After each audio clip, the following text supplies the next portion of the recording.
जब जीरो दिया मेरे भारत ने, भारत ने मेरे भारत ने, दुनिया को तब गिनती आई। तारों की भाषा भारत ने दुनिया को पहले सिखलाई। देता न दशमलव भारत तो यूं चांद पे जाना मुश्किल था। धरती और चांद की दूरी का अंदाजा लगाना मुश्किल था। सभ्यता जहां पहले आई, सभ्यता जहां पहले आई, पहले जन्मी है जहां पे कला। अपना भारत वो भारत है जिसके पीछे संसार चला, संसार चला और आगे बढ़ा। यूं आगे बढ़ा बढ़ता ही गया। भगवान करे ये और बढ़े, बढ़ता ही रहे और फूले फले, बढ़ता ही रहे और फूले फले। अर्थपूर्ण मुक्तीला मरणे पसंत करे, झाशीची राणी लक्ष्मीबाई एकच होती नाय। दहाच्या दिवशी पुत्र पाठीस, कमरेला तलवार, स्वातंत्र्याचे निशाणाने नाय सोडणार। मुठवंत छोरवंत तरुवंत व स्वाभिमानाचे प्रतीक असलेल्या झाशी राणी लक्ष्मीबाई यांना प्रजासत्ताक दिनी विनम्र अभिवादन करून मी माझे 2 शब्द संबोधन माझे नमस्कार. चंदन आसुंदीनी केली देशाची प्रगती, हार्लो लेडी म्हणून प्रसिद्ध साऱ्या जगती ओळखलं का मला. मी इंदिरा गांधी भारताची तिसरी व पहिली पंतप्रधान. माझा जन्म नोव्हेंबर 1917 रोजी झाला. इलाहाबाद येथे पंडित जवाहरलाल नेहरू यांच्या परिवारात झाला. माझ्या आईचे नाव कमला नेहरू होते. एवढे बोलून मी माझे 2 शब्द संपवते. जय हिंद, जय भारत.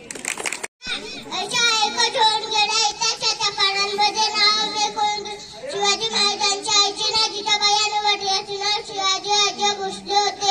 शिवाजी महाराजांचा जन्म 19 फेब्रुवारी 1633 शिवाजी शिवनेरी किल्ल्यावर झाला.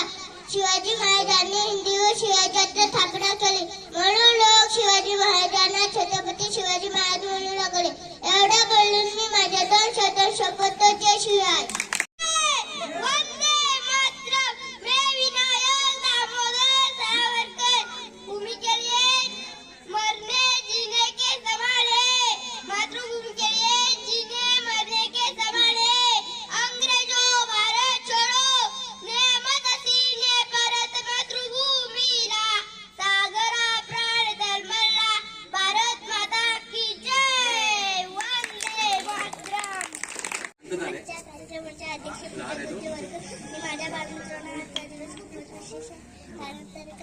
आपला 76वा प्रजासत्ताक दिन साजरा करत आहोत. आपण एवढे बोलून सगळ्याचा देश आज भारताचा प्रजासत्ताक दिन आहे. आपला राज्य 2 तिरंगा आहे. तिरंगाचे पट्टे आहेत, केसरी, पांढरा व हिरवा. मध्ये अशोक चक्र आहे, त्यात 24 आर्या असताना मी वंदन करतो. जय. माझे अध्यक्ष बच्चन गुरुजन आणि माझ्या बांधवांनो, आज मी तुम्हाला कांतीसिंह नाना पाटील यांच्याविषयी 2 शब्द सांगणार आहे. ते तुम्ही शांतपणे ऐकून घ्या. अशी एक शाबास भारतात स्वातंत्र्य लढण्यातील कांतीसिंह नाना पाटील सूर्य साहित्य दत्ततेचा इंग्रजांना सोलोकी पलो करून सोडल्यावर त्याच्यावर इंग्रज सरकारने 10,000 रुपये बक्षीस लावले होते. ते 2 वेळा लोकसभेवर म्हणून निवडून आले. देशासाठी त्यांनी दिलेले योगदान हे प्रेरणादायी आहे. अशा या महान नेत्यास माझे कोटी कोटी प्रणाम. अध्यक्ष पूज्य गुरुजन वर्ग आणि माझ्या बालमित्रांनो, आज मी तुम्हाला भाऊराव पाटील यांच्या विषयी 2 शब्द सांगणार आहे. ते तुम्ही शांतपणे ऐकून घ्यायला ही नम्र विनंती करू. माझे अध्यक्ष पूज्य गुरुजन वर्ग आणि माझ्या बालमित्रांनो, आज मी तुम्हाला सरदार वल्लभभाई पटेल अपेक्षा दोन शब्द सांगणार आहे ते तुम्ही शांतपणे ऐकून घ्यावे ही अपेक्षा बाळगतो. अध्यक्ष, पूज्य गुरुजन वर्ग आणि माझ्या बालमित्रांनो, आज मी तुम्हाला इंदिरा गांधी यांच्याविषयी दोन शब्द सांगणार आहे ते तुम्ही शांतपणे ऐकून घ्या ही नम्र विनंती. इंदिरा गांधी या भारताच्या पहिल्या महिला पंतप्रधान. त्यांचा जन्म 19 नोव्हेंबर 1917 उत्तर प्रदेशातील इलाहाबाद येथे झाला. भारताच्या पहिल्या पंतप्रधान पंडित जवाहरलाल नेहरू यांच्या त्या कन्या होत्या. त्यांच्या आईचे नाव कमला नेहरू असे होते. इंदिरा गांधी या भारताच्या पहिल्या महिला पंतप्रधान. एवढे बोलून मी माझे दोन शब्द संपवते. जय हिंद, जय भारत. आज मी तुम्हाला आनंदीबाई जोशी यांच्याबद्दल दोन शब्द सांगणार आहे ते तुम्ही शांतपणे ऐकावे ही नम्र विनंती. त्याचे पूर्ण नाव आनंदी गोपाल जोशी असे होते. त्यांचा जन्म 31 मार्च 1856 रोजी पुण्यात त्यांचा आजोली झाला. आनंदीबाईने एक मुलाला जन्म दिला, परंतु वैज्ञानिक उपचार न मिळाल्यामुळे मूल फक्त 10 दिवस जगले आणि त्यानंतर त्यांनी डॉक्टर व्हायचे ठरवले. एवढे बोलून मी माझे दोन शब्द संपवते. जय हिंद, भारत. आज मी तुम्हाला महात्मा गांधी यांच्याविषयी दोन शब्द सांगणार आहे ते तुम्ही शांतपणे ऐकून घ्याल ही अपेक्षा बाळगतो. भारताचा स्वातंत्र्य लढा म्हटले की सर्वप्रथम गांधीजींचे यांचे नाव डोळ्यासमोर उभे राहते आणि माझे दोन शब्द संपवते. जय हिंद, जय भारत. गुरुजन वर्ग आणि माझ्या बालमित्रांनो, मी आज तुम्हाला राजमाता जिजाऊ यांच्याविषयी दोन शब्द सांगणार आहे ते तुम्ही शांतपणे ऐकून घ्या अशी अपेक्षा बाळगते. जिजाऊंनी शिवरायांना घडवले म्हणून जिजाऊ जगातील वंदनीय माता झाल्या. त्यांनी शिवरायांवर संस्कार केले आणि त्यामुळे शिवराय हे छत्रपती बनू शकले. म्हणून म्हणते वीर जिजाऊचा धन्य ती माई, नाव तिचे जिजाऊ ती शिवरायांची आई. एवढे बोलून मी माझे भाषण संपवते. जय जिजाऊ, जय शिवराय. या कार्यक्रमाचे अध्यक्ष पूज्य गुरुजन वर्ग आणि माझ्या बालमित्रांनो, आज मी तुम्हाला नेताजी सुभाषचंद्र बोस यांच्याविषयी दोन शब्द सांगणार आहे ते तुम्ही शांतपणे ऐकून घ्यावे अशी अपेक्षा बाळगते. नेताजी सुभाषचंद्र बोस यांना क्रांतीचा ज्वालामुखी म्हणून ओळखले जाते.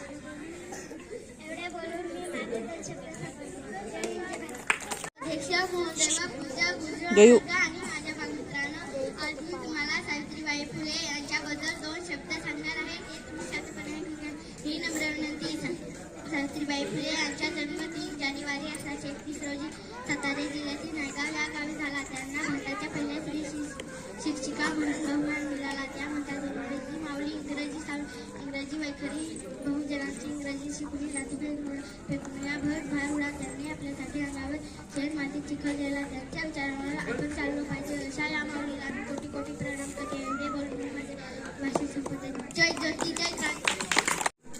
आजच्या कार्यक्रमाचे अध्यक्ष पूज्य गुरुजन वर्ग आणि माझ्या बालमित्रांनो, आज मी तुम्हाला भगतसिंग यांच्याविषयी दोन शब्द सांगणार आहे ते तुम्ही शांतपणे ऐकून घ्यावे अशी अपेक्षा बाळगते. भारताच्या क्रांती लढ्यातील ध्रुव तारा म्हणून भगतसिंगाकडे पाहिले. जातीय स्वातंत्र्यासाठी ज्यांनी आपले सर्वस्व पणाला लावले त्या भगतसिंगाला ओळखणार नाही असा भारतीय शोधून सापडणार नाही. भगतसिंग मनापूर्वी पुस्तकाचे वाचन करतो आणि विद्यार्थ्यांना संदेश देतो की पुस्तकाने पुस्तक बदलते. अनेकदा तो पुस्तक बदलते ते पुन्हा पुढे नतमस्तक होत नाही. ज्ञान मिळवा आणि देशाची सेवा करा असा संदेश भगतसिंग आपल्याला देतात. अशा या थोर क्रांतिकारक माझे कोटी कोटी प्रणाम. एवढे बोलून मी माझे भाषण संपवतो. जय हिंद, जय भारत. पूज्य गुरुजन वर्ग व माझ्या बालमित्रांनो, आज मी तुम्हाला महात्मा ज्योतिराव फुले यांच्याबद्दल दोन शब्द सांगणार आहे ते तुम्ही शांतपणे ऐकून घ्यावे ही माझी नम्र विनंती. महात्मा ज्योतिराव फुले हे थोर समाजसुधारक होते. त्यांनी या देशातील शिक्षण मिळावे यासाठी त्यांनी संपूर्ण आयुष्य दिले. या क्रांतिकारला मी कोटी कोटी प्रणाम. एवढे बोलून मी माझे 2 शब्द सांगतो. जय ज्योती जय क्रांती. माझ्या व पूज्य ऊर्जनवंत भारतरत्न डॉक्टर बाबासाहेब आंबेडकर त्यांच्याविषयी 2 शब्द सांगणार आहे. ते तुम्ही शांतपणे ऐकून घ्या अशी माझी अपेक्षा. बाळ होतो भारतरत्न डॉक्टर बाबासाहेब आंबेडकर हे भारताचे भाग्य विधाता आहे. त्यांनी दिलेल्या संविधानामुळे ज्या देशात स्वातंत्र्य, समानता, बंधुत्व, न्यायाचे राज्य चालू आहे, त्यांनी या देशातील बहुजन, वंचित, शोषित न्यायाचे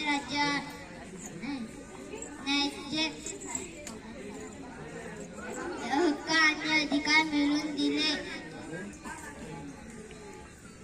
हक्क आणि अधिकार मिळवून दिले. त्यांचे विचार आणि प्रेरणेने या देशातील कोटी कोटी बहुजनाचा उद्धार झाला. या महान देशभक्तास, भारताच्या भाग्य विधातास मी कोटी कोटी प्रणाम करतो. जय हिंद जय भारत. चुप क्यों हो गए? और सुनाओ.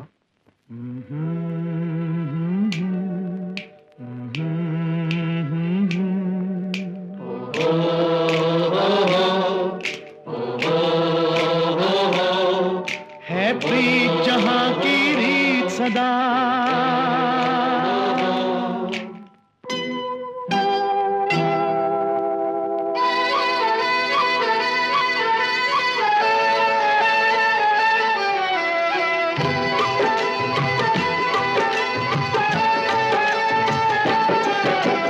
प्रीत जहां की रीत सदा है. प्रीत जहां की रीत सदा, मैं गीत वहां के गाता हूँ. भारत का रहने वाला हूँ, भारत की बात सुनाता हूँ. है प्रीत जहां की रीत सदा.